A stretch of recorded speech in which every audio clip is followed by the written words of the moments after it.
So hello students, how are you all? I welcome you all to my channel Science by Kashish Man. And आज चलिए बात करते हैं prokaryotes versus eukaryotes की। And सबसे important चीज़ है कि आप लोगों ने अपना वैकेशन ज़रूर से एंजॉय किया होगा, बहुत सारी मेमोरीज बनाई होगी, बट अब टाइम आता है पढ़ने का, समझने का, चीज़ों को समझ के आगे बढ़ने का। ठीक है, तो चलिए स्टार्ट करते हैं हमारा लेक्चर। हमने लास्ट लेक्चर में पार्ट 1 एंड पार्ट 2 अपलोड हो चुका है, वहाँ पे आपने काफ़ी सारी चीज़ें पढ़ ली है। हमने सबसे पहले सेल का इंट्रोडक्शन पढ़ा था, उसमें क्या क्या चीज़ें होती है, प्लाज्मा मेम्ब्रेन के बारे में पढ़ा था, एंड देन हमने न्यूक्लियस के बारे में पढ़ा था। बट अब बारी आती है कि हम लोग और आगे हमारे चैप्टर को जाए और उसे और डेप्थ में समझे। और डेप्थ में समझने के लिए आज के जो हमारे टॉपिक्स हैं वो काफ़ी कंसेप्ट बेस्ड है, तो इसीलिए वीडियो के एंड तक बने रहिएगा ताकि आपको सारी चीजें अच्छे से समझ आए।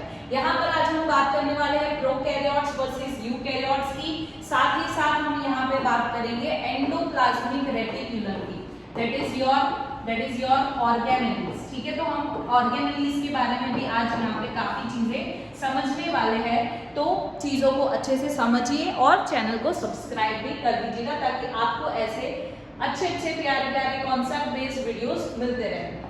अब बात करते हैं सबसे पहले प्रोकैरियोट्स एंड यूकैरियोट्स की। तो प्रोकैरियोट्स, प्रो का मतलब क्या होता है, प्रिमिटिव, एंड कैरियो का मतलब होता है न्यूक्लियस, यानी कि पहले जो आ चुके, जिसमें न्यूक्लियर मेम्ब्रेन जो है, हमने पढ़ा था न्यूक्लियस के पास न्यूक्लियर मेम्ब्रेन होती है।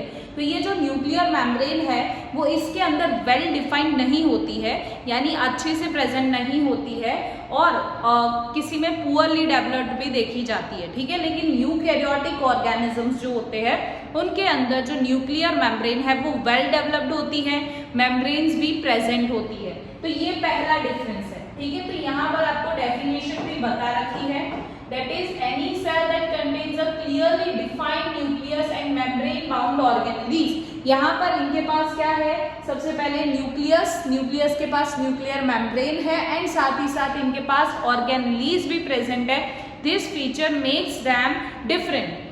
सेकेंड है आपका प्रोकैरियोट। तो प्रोकैरियोट की अगर हम बात करें तो जनरली काफी यूनिसेल्युलर, और मतलब almost all unicellular organisms are the prokaryotic organisms. ठीक है, अब इनके पास क्या नहीं होता है ऐसा, तो इनके पास में मेम्ब्रेन बाउंड न्यूक्लियस नहीं होता है, यानी इनके पास मेम्ब्रेन बाउंड ऑर्गेनेल्स नहीं होती है, और साथ ही साथ इनके पास क्या नहीं होता है, तो न्यूक्लियर मेम्ब्रेन जो होती है वो भी पुअरली डेवलप्ड होती है। एग्जाम्पल्स की बात कर ले तो animal, plant, fungi and protist cells जो है वो सारे किस में आते हैं, यूकैरियोटिक सेल्स में आते हैं, वही प्रोकैरियोटिक में क्या आ जाएगा, बैक्टीरिया आ जाएगा। न्यूक्लियस की बात कर लिया हमने, प्रेजेंट है, और इधर मेम्ब्रेन बाउंड है ऑर्गेनेल्स। कैसी है, मेम्ब्रेन बाउंड है, और मेम्ब्रेन बाउंड ऑर्गेनेल्स भी चीजें देखने को मिलती है।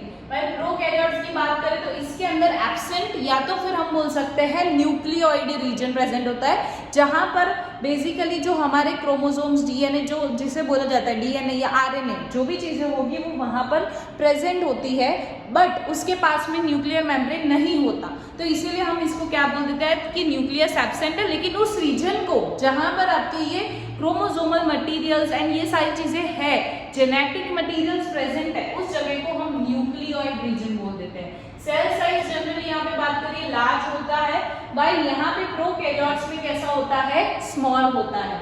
दूसरी डीएनए रेप्लिकेशन की बात करते हैं, तो डीएनए जो है इसके अंदर हाईली रेगुलेटेड है, भाई यहाँ पर रेप्लिकेट करता है पूरा का पूरा जीनोम सिर्फ एक ही बार, एट वंस, एक बार ही करता है। ऑर्गेनिज्म टाइप की बात करें तो यहाँ पे सारे के सारे मल्टी सेल्यूलर ऑर्गेनिजम्स आ जाते हैं। मल्टी यानी याद है ना, एक से ज्यादा सेल्स जिसमें प्रेजेंट होते हैं उससे हम बोलते हैं multi cellular organisms.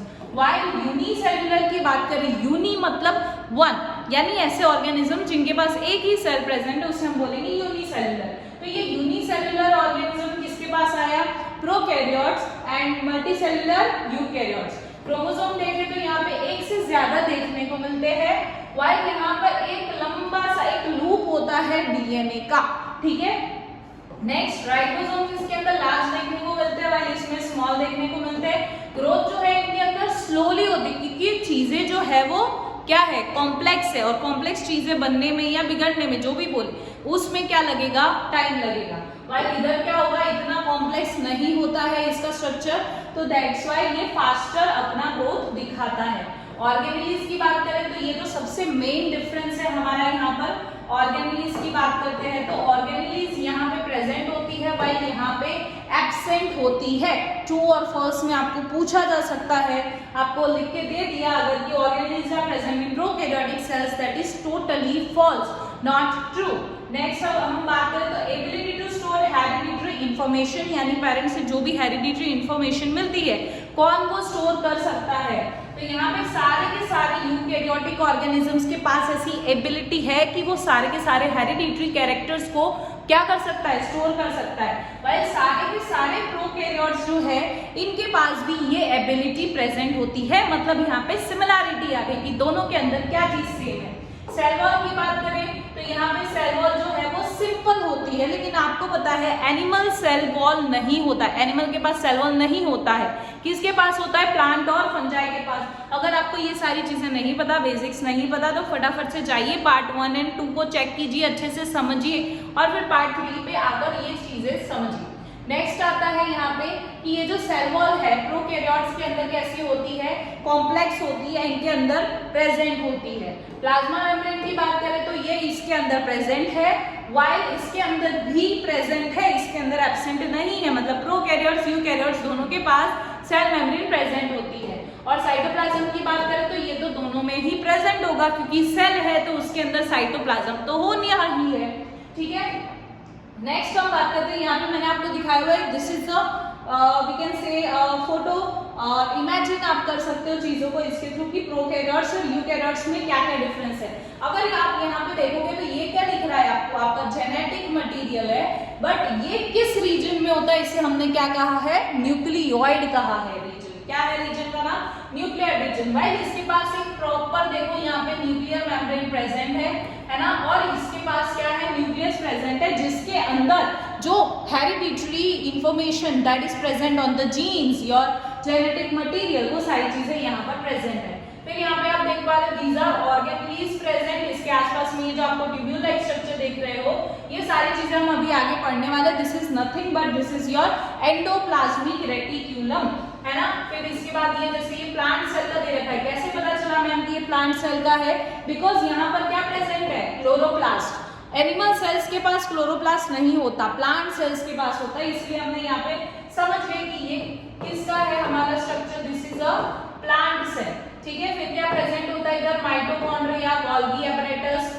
And cytoplasm present होता है, ठीक है। और क्या प्रेजेंट है यहाँ पे, ये सेल मेम्ब्रेन है, एनिमल सेल है या प्लांट सेल, प्लांट सेल है, तो यहाँ पे ये सेल मेम्ब्रेन होगी, उसके पास में और क्या होगा, सेल वॉल भी प्रेजेंट होती है। वाइल यहाँ पर अगर हम बात करें, दिस इज योर बैक्टीरिया, ठीक है, तो यहाँ पे ये क्या प्रेजेंट है, इसकी सेल वॉल प्रेजेंट है, ठीक है। और इसके पास एक और चीज होती है कैप्सूल, ताकि इनको ये काफी सारी चीजों से बचा के रखे, क्योंकि बैक्टीरिया जो है काफी हार्श एनवायरनमेंट में रहते हैं, तो उनकी सेल वॉल अगर थिक होगी, अच्छी होगी, तो वो क्या करेगा, उसको प्रोटेक्ट करने में हेल्प करेगा। So this is the difference between your prokaryotes, eukaryotes, और हमने आगे सिमिलैरिटी भी समझ ली। तो आपके अगर एग्जाम में क्वेश्चन कोई भी आ जाए, सिमिलैरिटी या डिफरेंस आप अच्छे से लिख पाओगे। नेक्स्ट बात करते हैं हम साइटोप्लाज्म की।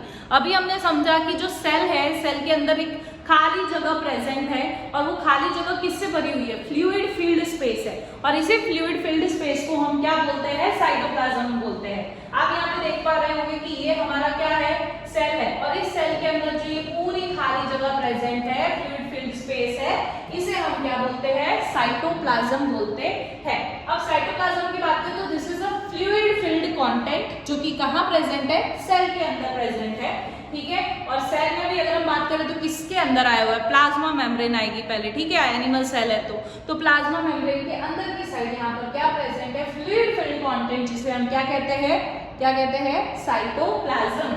नेक्स्ट ये क्या करता है, बहुत ही कम स्टेन लेता है। अगर आप ऑनियन पिल का स्टेन करेंगे तो उसके अंदर भी आपको साइटोप्लाज्म दिखेगा कि काफी कम स्टेन ले रहा है, ठीक है, तो काफी ज्यादा डार्क नहीं होता है वो रीजन। तो यहाँ पे इससे भी हम पता लगा पाएंगे कि ये क्या करता है, बहुत ही कम स्टेन लेता है।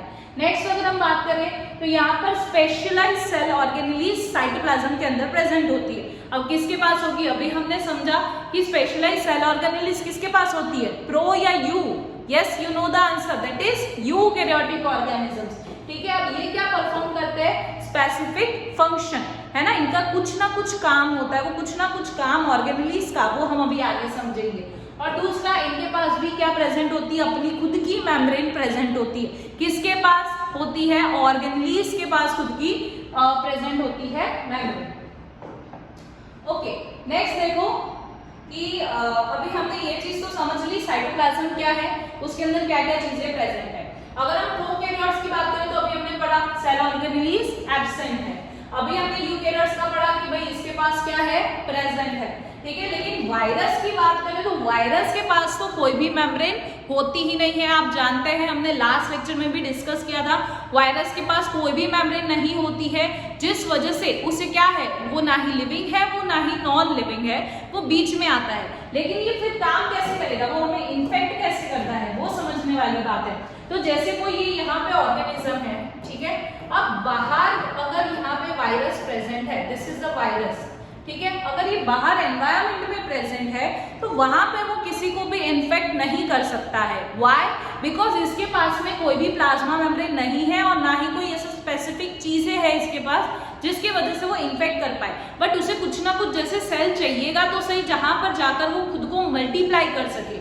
तो ये जब वायरस जैसे ही ह्यूमन बॉडी के अंदर या फिर कोई भी ऑर्गेनिज्म के अंदर एंटर करता है तो वो जो ऑर्गेनिज्म के सेल्स है उसके ऊपर हमला करके क्या करता है, अपना वायरस के पार्टिकल्स को मल्टीप्लाई करने की कोशिश करता है, रिप्रोड्यूस करने की कोशिश करता है, नंबर्स बढ़ाने में कोशिश करता है। और इसी की वजह से जो ह्यूमन है या फिर कोई भी ऑर्गेनिज्म है वो क्या हो जाएगा, इन्फेक्ट हो जाता है, ठीक है। तो ये क्या है, वायरस का काम है। ये वायरस जो है जैसे ही बॉडी के अंदर एंटर करता है तभी वो इन्फेक्ट कर सकता है, वो एनवायरनमेंट में किसी को भी इन्फेक्ट नहीं कर सकता है, राइट। नेक्स्ट हम समझते हैं सेल ऑर्गेनेलिज। हम कब से इसका नाम सुन रहे हैं सेल ऑर्गेनेलिज के बारे में, तो चलो अब सेल ऑर्गेनेलिज को समझते हैं। सेल ऑर्गेनेलिज की बात करें तो ये क्या है, these are membrane bound structures. जो हमारी न्यूक्लियर मेम्ब्रेन है उससे बाउंडेड ये स्ट्रक्चर्स है, बाउंडेड यानी कि उससे अटैच्ड वो स्ट्रक्चर्स है जिसे हम क्या कहेंगे, ऑर्गेनेलिज बोलते हैं। जैसे हमने यहाँ पे अभी समझा था, ठीक है, ये रहा, देखो यहाँ पर क्या है, ये हमारा न्यूक्लियर मेम्ब्रेन है और इसी न्यूक्लियर मेम्ब्रेन के साथ ये वाली जो मेम्ब्रेन बाउंड ऑर्गेनेलिज है, ठीक है, ये ऑर्गेनेलिज इससे अटैच्ड है, इसीलिए इसको और क्या बोला जाता है, मेम्ब्रेन बाउंड ऑर्गेनेलिज, ठीक है। तो membrane bound little structures that is known as organelles. अगर डेफिनेशन आ जाए तो आप लिख पाओगे, ठीक है, membrane bound little structures are known as organelles. Next हम बात करते हैं कि कुछ कुछ जो है वो हमें डायरेक्ट जो सिंपल माइक्रोस्कोप होता है उसमें नहीं दिखेगा, हमें कौन से माइक्रोस्कोप में देखने को मिलेगा, that is can be seen in the electron microscope, ठीक है। माइक्रोस्कोप के अलग अलग टाइप्स आते हैं, उसमें से एक इलेक्ट्रॉन माइक्रोस्कोप है जिसमें से हम कुछ कुछ ऑर्गेनेलिज को देख सकते हैं, ठीक है। और फिर अगर हम बात करते हैं कि मैम ये ऑर्गेनेलिज को समझ आ गया कि ऑर्गेनेलिज क्या है, लिटिल स्ट्रक्चर्स है जो कि किससे अटैच्ड है, न्यूक्लियर मेम्ब्रेन से अटैच्ड है और इसीलिए हमने इसको बोला membrane bound little structures that is called as organelles.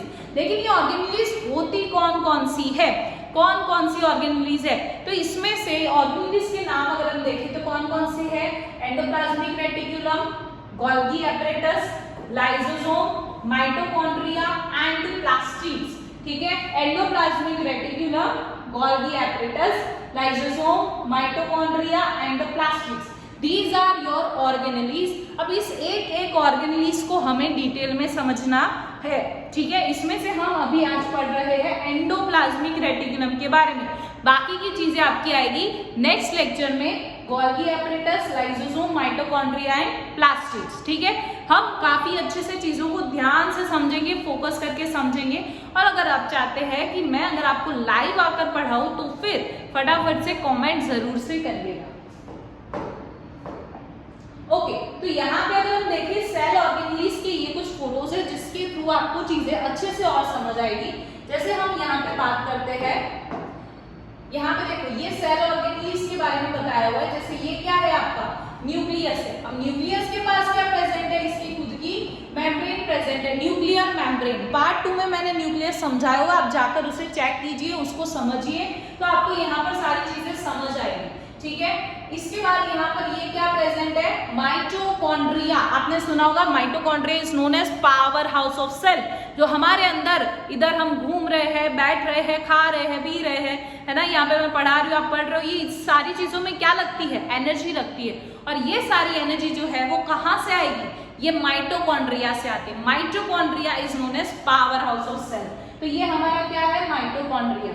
Next ये क्या है हमारा, endoplasmic reticulum. This is your endoplasmic reticulum. ये क्या है आपका, Golgi apparatus. This is your Golgi apparatus. बेटा एग्जाम में आपको फोटो भी दिया जा सकता है और फिर बोला जा सकता है कि ये क्या है, इसे पहचानो, इसका फंक्शन बताओ। 2 मार्क्स ऐसे ही हो गए और कितना इजी है, समझ आई बात। अगर आप वहां पे ये चीजें नहीं समझ पाएंगे, वहां पे आप नहीं आइडेंटिफाई कर पाएंगे, तो फिर आप क्या हो जाओगे, वहां पे मार्क्स अपने लूज कर जाओगे। तो इसीलिए चीजों को ध्यान से समझ लो। एक बार फोटो ये तो देखनी है हमें, सारी चीजें समझ आ जाएगी, ठीक है। फिर ये क्या है हमारा, लाइसोसोम। फिर ये क्या है, वैक्यूल। वैक्यूल बेसिकली क्या काम करता है, चीजों को स्टोर करने का काम करता है।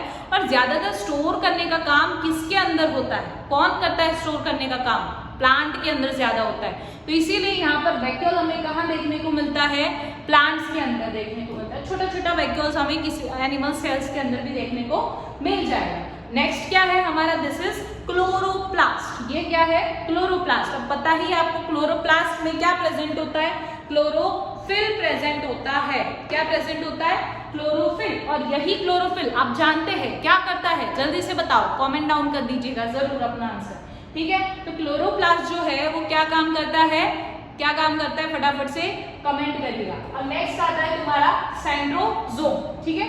अब यहाँ पे समझो, ये और मैंने अच्छे से फोटोज दिखा रखी है यहाँ पे।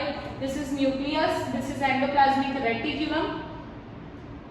सेल ऑर्गेनेली के अंदर कौन कौन सी चीजें वो हम समझे। ये क्या है, गोल्गी एपरेटस, ठीक है। ये है mitochondria, centrosome, lysosome and this is your ribosome. Next यहाँ पे वही सेम है, ठीक है, ओके। तो अब हम बढ़ते हैं नेक्स्ट चीज के ऊपर, एंडोप्लाज्मिक रेटिक्यूलम होता क्या है। एंडोप्लाज्मिक रेटिक्यूलम बेसिकली अगर हम ऐसे सीधा दिमाग में समझ के चले तो इसका काम क्या होता है, प्रोटीन्स और लिपिड्स बनाने का काम होता है। क्या काम होता है, प्रोटीन्स एंड लिपिड्स बनाने का काम। 1 सेंटेंस में आ जाए तो फटाफट से आंसर लिख देना है, आपको आता है, ठीक है। एंडोप्लाज्मिक रेटिक्यूलम क्या है, आपका एक लार्ज नेटवर्क लाइक स्ट्रक्चर है। आपको दिख रहा है ये इतना सारा नेटवर्क लाइक स्ट्रक्चर है, ठीक है। और यही नेटवर्क लाइक स्ट्रक्चर जो होता है मेम्ब्रेन बाउंड ट्यूब्यूल्स है। अभी हमने पढ़ा ना, ये चीजें क्या है, मेम्ब्रेन बाउंडेड है, न्यूक्लियर मेम्ब्रेन बाउंडेड है। इसीलिए हमने इसको क्या बोला, these are large networks of membrane bound tubules, ठीक है। अब ये कैसे दिख रहे हैं, आपको दिख रहे हैं ना, ऐसे लॉन्ग लॉन्ग ट्यूब्स है, फिर ऐसे कुछ हमें राउंड भी दिख रहे हैं, कुछ ऐसे ऑब्लॉन्ग बैग्स भी दिख रहे हैं, जिसे हम क्या बोलते हैं, वेसिकल्स बोलते हैं। तो ये क्या हो गया, इसका लुक ये किस तरीके का दिखता है। और एंडोप्लाज्मिक रेटिक्यूलम की जो मेम्ब्रेन है, ठीक है, जिससे जो उसकी कवरिंग है ना, वो कवरिंग जो है वो किसके सिमिलर है, प्लाज्मा मेम्ब्रेन के सिमिलर है, यानी उसके जैसा ही सेम है किसके पास, एंडोप्लाज्मिक रेटिक्यूलम के पास। तो आपको ये मेन 3 चीजें जरूर से समझ आ गई होगी कि this is a large network of membrane bound structures. इसके अंदर काफी बड़ा नेटवर्क लाइक स्ट्रक्चर है, इसके अंदर लॉन्ग ट्यूब्यूल्स है, राउंड स्ट्रक्चर ऑब्लॉन्ग बैग्स के फॉर्म में प्रेजेंट है। और एंडोप्लाज्मिक रेटिक्यूलम की जो मेम्ब्रेन है वो किसके सिमिलर होती है, प्लाज्मा मेम्ब्रेन के सिमिलर होती है। और अगर लेक्चर समझ आ रहा हो तो फटाफट से फॉलो कर दीजिए, सब्सक्राइब कर दीजिए science by Kashish ma'am, okay. Next समझते हैं इसके टाइप्स। अब देखो 2 टाइप के होते हैं हमारे एंडोप्लाज्मिक रेटिक्यूलम, ठीक है, जिसमें से आएगा पहला हमारा RER एंड SER। RER का मतलब होता है रफ एंडोप्लाज्मिक रेटिक्यूलम और SER का मतलब होता है स्मूथ एंडोप्लाज्मिक रेटिक्यूलम। लेकिन मैम इनका नाम क्यों रफ और क्यों स्मूथ रखा, तो चलो वो समझते हैं। यहाँ पर हमने अभी चीजें पढ़ी थी, ठीक है। यहाँ पर आपको कुछ इस तरीके से दिख रहा है, ये जो हमारा ट्यूब्यूल लाइक स्ट्रक्चर है, इसके ऊपर आपको कुछ इस तरीके का राउंड राउंड स्ट्रक्चर दिख रहा होगा। और ये राउंड राउंड स्ट्रक्चर क्या है आपका, this is your nothing but this is your ribosome. क्या है ये, राइबोसोम्स है। अब आपको पता होगा राइबोसोम का काम क्या होता है, प्रोटीन्स बनाना। क्या काम होता है उसका, प्रोटीन्स बनाना। तो यहाँ पे ये जो एंडोप्लाज्मिक रेटिकुलम है, इसके ऊपर ये जो राउंड राउंड स्ट्रक्चर्स आपको दिख रहे हैं, दैट इज योर राइबोसोम। तो इसका स्ट्रक्चर कैसा हो चुका है, रफ हो चुका है ना, इसीलिए इसका नाम क्या है, रफ एंडोप्लाज्मिक रेटिकुलम। मतलब रफ एंडोप्लाज्मिक रेटिकुलम के पास क्या होता है, राइबोसोम, और राइबोसोम है मतलब रफ एंडोप्लाज्मिक रेटिकुलम क्या बनाएगा, yes you are right, that is ribosome से क्या बनेगा, प्रोटीन्स बनता है ना। तो यहाँ पे RER का काम हमें ऐसे ही समझ आ गया, क्या है उसका काम, प्रोटीन्स बनाना। और दूसरा हम देखें तो यहाँ पे इसका स्ट्रक्चर तुम देखोगे तो इसके ऊपर कोई भी राइबोसोम्स नहीं है। अगर राइबोसोम्स नहीं है तो उसका स्ट्रक्चर रफ नहीं हुआ, तो स्मूथ स्ट्रक्चर है इसका, तो इसीलिए इसका नाम क्या हो जाता है, स्मूथ एंडोप्लाज्मिक रेटिकुलम। आपको क्वेश्चन गिव रीजन में पूछ सकते हैं कि क्यों RER रफ एंडोप्लाज्मिक रेटिकुलम बोला जाता है, स्मूथ एंडोप्लाज्मिक रेटिकुलम बोला जाता है, आपको समझ आ चुका होगा। ठीक है, अब देखो यहाँ पे ये चीज हमने समझ ली। एक और हम पॉइंट लिख लेते हैं कि यहाँ पर RER के पास क्या प्रेजेंट होता है, राइबोसोम। ठीक है, इसीलिए इसका स्ट्रक्चर रफ हो जाता है, इसलिए हम रफ एंडोप्लाज्मिक रेटिकुलम बोलते हैं। पर SER की बात करें तो इसका स्ट्रक्चर स्मूथ होता है। क्यों स्मूथ होता है, बिकॉज इसके पास में कोई भी राइबोसोम्स प्रेजेंट होते नहीं है। अगर राइबोसोम्स नहीं है तो स्मूथ ही रहेगा ना। ठीक है, अब दूसरा इसका फंक्शन समझते हैं। तो इसका हमने फंक्शन समझ लिया, राइबोसोम है तो भाई क्या काम है, सीधा सीधा काम क्या करेगा, प्रोटीन बनाने का। लेकिन स्मूथ एंडोप्लाज्मिक रेटिकुलम क्या करता है, फैट मॉलिक्यूल्स और लिपिड मॉलिक्यूल्स को बनाने में काम करता है। क्या, फैट मॉलिक्यूल्स और लिपिड मॉलिक्यूल्स। ये क्या कर रहा है, प्रोटीन बना रहा है। ये क्या कर रहा है, फैट मॉलिक्यूल्स और लिपिड मॉलिक्यूल्स बना रहा है। ठीक है, अब यही क्या करते हैं, सेल फंक्शंस में यूजफुल होते हैं। अब हम एक बहुत ही मजेदार चीज इसके बारे में आगे पढ़ने वाले हैं। ठीक है, अब यहाँ आपको कुछ याद आ रहा है, कुछ याद आना चाहिए आपको, क्योंकि हमने प्लाज्मा मेम्ब्रेन के अंदर पढ़ा था कि प्लाज्मा मेम्ब्रेन किससे बनी हुई है, लिपिड से और प्रोटीन से मिलकर बनी है। तो यहाँ पे एंडोप्लाज्मिक रेटिकुलम लिपिड्स और प्रोटीन्स बना रहा है। दैट मीन्स कि ये क्या काम कर रहा है, सेल मेम्ब्रेन को बनाने में मटेरियल्स प्रोवाइड कर रहा है, इसको बनाने में हेल्प कर रहा है। इसीलिए इस प्रोसेस को हम क्या कहते हैं, मेम्ब्रेन बायोजेनेसिस। ये एग्जाम में आपको यहाँ पे डेफिनेशन पूछी जा सकती है, what is membrane biogenesis. I hope so आपको क्लियर हो चुकी होगी ये चीज कि प्रोटीन्स और लिपिड्स मिलके क्या बनाते हैं, सेल मेम्ब्रेन। और ये प्रोटीन्स लिपिड्स कहाँ से आ रहे हैं, एंडोप्लाज्मिक रेटिकुलम से आ रहे हैं, और यही चीज क्या कर रही है, सेल मेम्ब्रेन को बनाने में हेल्प कर रही है। That's why this process is known as membrane biogenesis. अब यहाँ पे बायोजेनेसिस क्यों रखा, बायो मतलब लिविंग, हमारी पूरी बॉडी सेल से मिलकर बनी है। Cell is your living thing, right, living चीजें है, इसीलिए इसका नाम रखा bio and genesis. This is your next. कुछ और भी ऐसे लिपिड्स और प्रोटीन्स होते हैं जो एंजाइम्स और हार्मोन्स बनाने में हेल्प करते हैं। कौन, लिपिड्स और प्रोटीन्स क्या करते हैं, एंजाइम्स एंड हार्मोन्स को बनाने में हेल्पफुल होते हैं। तीसरा हम समझ लेते हैं इनके functions and your lecture will get over. Okay, अब फंक्शन समझते हैं। फंक्शन में सबसे पहला काम तो देखो, ये बना क्यों रहे होंगे, खुद के पास रखने के लिए नहीं, ट्रांसपोर्ट करने के लिए। जिसको मदद चाहिए, जिसके पास नहीं है लिपिड्स प्रोटीन्स, जिनको जरूरत है उनके पास पहुंचाना जरूरी है। तो यहाँ पे क्या करेंगे हम, ट्रांसपोर्ट करते हैं मटेरियल्स का। और अभी हमने समझा मटेरियल्स कौन से बन रहे, प्रोटीन्स लिपिड्स बन रहे, तो यहाँ पे प्रोटीन्स को ट्रांसफर किया जाएगा।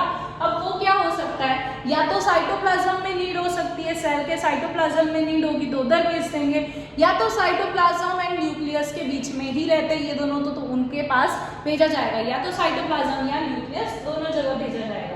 दूसरा, ये साइटोप्लाज्मिक फ्रेमवर्क बनाता है। आप देखोगे तो इसका स्ट्रक्चर बन रहा है इसके अंदर, जिससे वो फ्रेमवर्क बन रहा है सेल का। ठीक है, और ये क्या कर रहा है, सरफेस प्रोवाइड कर रहा है, जिससे कुछ जो केमिकल एक्टिविटीज, बायोकेमिकल एक्टिविटीज होती है वो पॉसिबल हो सके। कहाँ हो रहा है, एंडोप्लाज्मिक रेटिकुलम। और मेन इंपॉर्टेंट चीज के बारे में बात करते हैं अब। ह्यूमंस के अंदर क्या प्रेजेंट होता है, आपको पता है, लीवर प्रेजेंट होता है। अब ये लीवर का काम क्या होता है पता है आपको, डाइजेस्टिव सिस्टम में तो पढ़ा है कि भाई बाइल जूस प्रोवाइड करता है, लेकिन उसके अलावा भी उसका एक बहुत ही ज्यादा इंपॉर्टेंट काम है जो आपको पता होना चाहिए, and that is your to detoxify many poisons and drugs. जो ड्रग्स लेते हैं या तो फिर पॉइजन जिसने भी कंज्यूम किया है तो उसको डिटॉक्सिफाई करना, यानी कि उसमें से टॉक्सिन्स को निकालना, उसको और ज्यादा क्लैरिफाई करना, ये सारा काम किसका होता है? लीवर का होता है। ठीक है, अब जो कोई भी अगर एनिमल मतलब हम बोल सकते हैं ह्यूमंस है, अगर वो बहुत ज्यादा ड्रग कंज्यूम कर रहे हैं या जो बहुत ज्यादा अल्कोहल कंज्यूम करते हैं तो उसमें क्या होता है? आपने सुना होगा कि लीवर खराब हो गया। वो लीवर खराब क्यों हो गया? बिकॉज लीवर बेचारा काम करते करते मर चुका है। बोले ये कितना डिटॉक्सिफाई करूं मैं इसको, तो ये डिटॉक्सिफाई करने का काम किसका होता है? लीवर का होता है। और ये भी काम कौन करवा रहा है? Endoplasmic reticulum. लीवर के अंदर सेल्स होंगे और उस सेल्स के अंदर ये चीजें डिटॉक्सिफाई करने में हेल्प करती है। तो 3 काम समझ आ गए, ट्रांसपोर्ट, दूसरा साइटोप्लाज्मिक फ्रेमवर्क एंड तीसरा detoxify many drugs and poisons. Okay, now thank you so much. Lecture को फटाफट से कर दीजिएगा सब्सक्राइब, लाइक एंड अपने फ्रेंड्स के साथ जरूर से कीजिएगा शेयर। एंड अगर आप चाहते हैं कि मैं लाइव आकर आपको पढ़ाऊं ताकि आपका और मेरा इंटरेक्शन काफी अच्छा बने, आप अपने डाउट्स वगैरह जो है वो सारी चीजें पूछ पाए, और इसीलिए आप चैनल को फटाफट से कर दीजिएगा सब्सक्राइब। बट एक सेकेंड, ऐसे थोड़ी ना जाने दूंगी तुम्हें।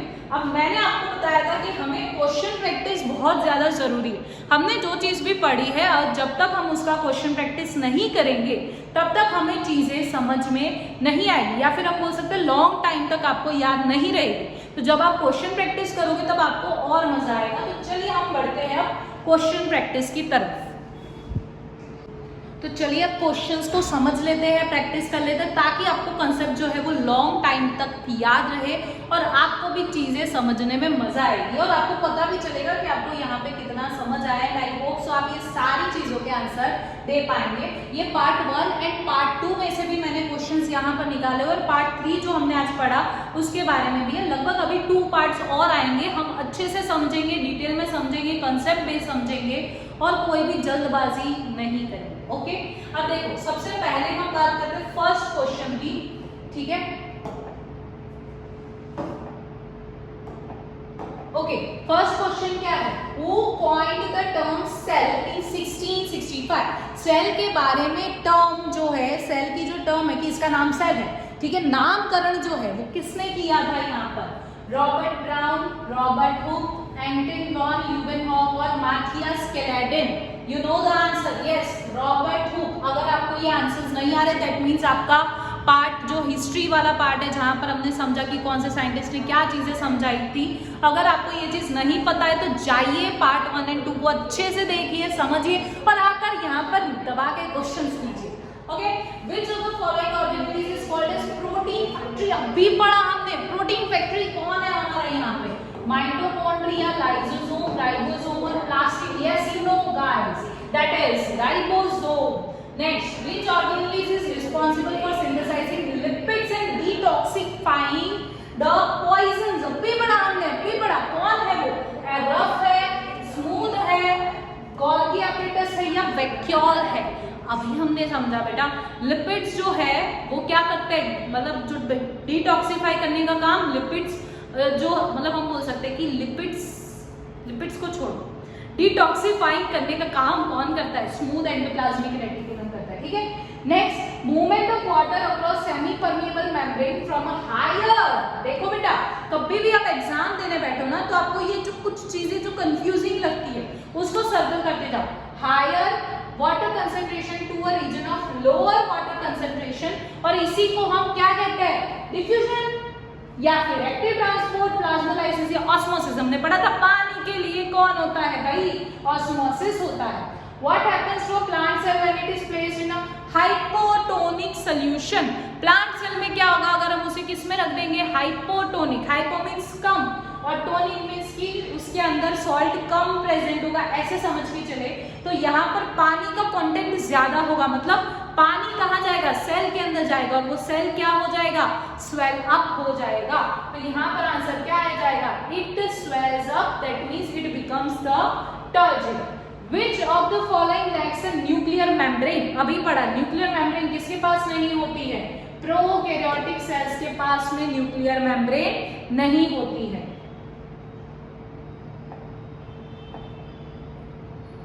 ओके, आगे बढ़ते हैं नेक्स्ट क्वेश्चंस की तरफ। Which structure act as manufacturing surface for proteins? अभी पढ़ा, प्रोटीन्स के लिए कौन है? Rough endoplasmic reticulum. बेटा एग्जाम में काफी क्वेश्चंस आते हैं इस टॉपिक में से, ऑर्गेनेलीज में से, ठीक है। और आपका ये सेल वाला जो चैप्टर है वो काफी ज्यादा इंपॉर्टेंट है, तो आप यहाँ पर समझते चलिए। Cell wall of a plant is primarily composed of, किससे बना हुआ है? प्रोटीन, लिपिड, सेल्यूलोज या स्टार्च। हमने पढ़ा था ये किससे बनता है? हमारे सेल्यूलोज से बनता है। किससे बनता है? सेल्यूलोज से।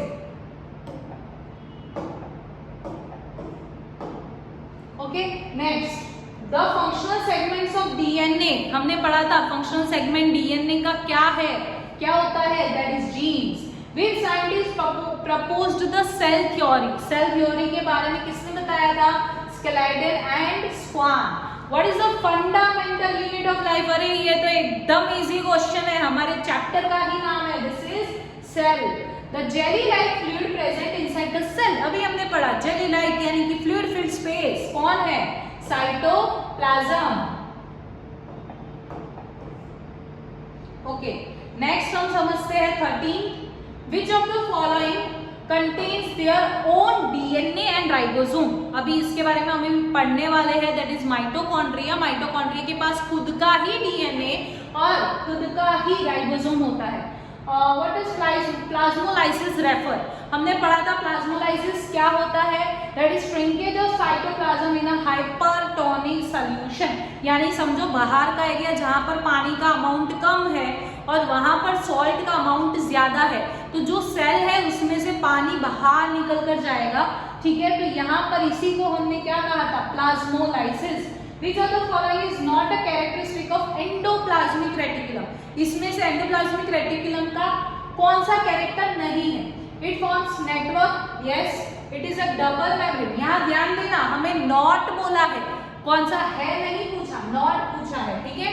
डबल मेम्ब्रेन ऑर्गेनेली है, या फिर it transport materials within the cell और it is absent in prokaryotes. अब प्रोकैरियोट्स में तो एब्सेंट ही होता है, आपको पता है। बचा क्या हमारा answer? This is it a double membrane organelle? No, ये डबल मेम्ब्रेन नहीं है, सिंगल मेम्ब्रेन है। नेक्स्ट है हमारे शॉर्ट क्वेश्चन आंसर्स। ओके, तो अब देखो वन वर्ड बोल सकते हैं। Who discovered the free living cells? Free living cells के बारे में किसने डिस्कवर किया था? एंटन वॉन लीवेनहॉफ। एटीपी का क्या होता है full form? Adenosine triphosphate, you know, right. What structure regulates the entry and exit of materials? कौन सा स्ट्रक्चर होता है जो अंदर आना जाना बाहर जाना ये सारी चीजों को कंट्रोल करता है? That is your plasma membrane, ठीक है। फिर इसके बाद what term is given to the process of cell drinking और bulk intake by the cell membrane? बहुत ज्यादा सेल मेम्ब्रेन अगर चीजें अपने अंदर लेती है तो इसे क्या बोला जाता है? पिनोसाइटोसिस। क्या बोला जाता है? Pinocytosis. Which organ is known as powerhouse of cell? ये तो मैंने अभी ही आपको लेक्चर में बताया था, that is your mitochondria. I hope so आप सारे क्वेश्चंस के आंसर्स दे पा रहे होंगे, और कितने आंसर्स आपने करेक्ट दिए कमेंट जरूर करिएगा। ओके, अब देखिए what is the term for a solution that is exact same concentration? हमने समझा था आइसोटोनिक सॉल्यूशन। आइसो मतलब सेम, यानी दोनों साइड में कंसंट्रेशन सेम होती है, दैट मींस कौन है ये? Isotonic solution. Name two types of endoplasmic reticulum. Very easy, smooth endoplasmic reticulum and rough endoplasmic reticulum. Why is rough are called is rough? देखो मैंने बोला था ना क्वेश्चन आता ही है, आया भी है। देखो because ribosomes are attached to its surface. हमने समझ लिया क्योंकि राइबोसोम्स जो है वो उसके सरफेस से अटैच्ड है। Which organ is known as the suicidal bag of the cell? ये हम आगे पढ़ने वाले हैं। लाइसोसोम होता है। Next what is where is eukaryotic cell in the DNA primarily located? Primarily यानी कि डीएनए प्रेजेंट कहाँ होता है यूकैरियोटिक सेल में? तो हमने पढ़ा था कि भाई हमारा न्यूक्लियस है, न्यूक्लियस के अंदर क्या प्रेजेंट होता है? हमारा genetic material. Who proposed that all cells arise from कि कोई भी सेल है वो उसके पिछले सेल से, उसके पेरेंट सेल से क्या होता है, अराइज होता है, और ये बताया था हमारे साइंटिस्ट रुडोल्फ विर्चाव ने।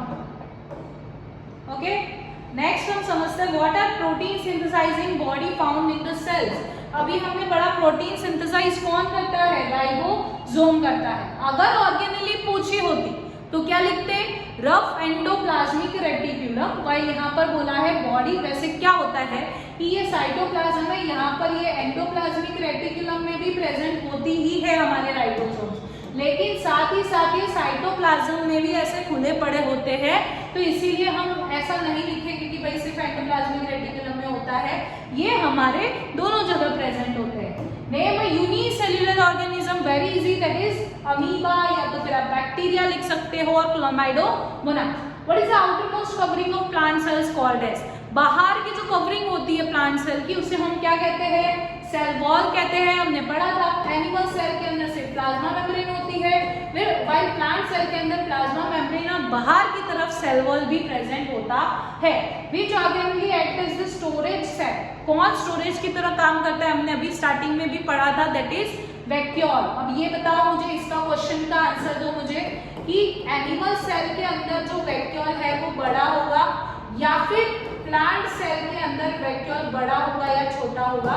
इसका आंसर आप कमेंट जरूर से करिएगा, जिसका भी कमेंट करेक्ट होगा, यानी जिसने भी करेक्ट आंसर दिया होगा उसे मिलेगा नेक्स्ट लेक्चर में शाउट आउट। तो फटाफट से अब कर दीजिए क्वेश्चंस की प्रैक्टिस, अच्छे से समझिए, जो भी रॉन्ग गया है उसका कंसेप्ट समझने की कोशिश कीजिए, उसे रट्टा मत मारिए, और हमारे चैनल को कर दीजिए सब्सक्राइब। एंड ऐसे ही कई सारे वीडियोस नेक्स्ट आने वाले हैं, तो चलिए हो जाइए stay tune, and thank you so much.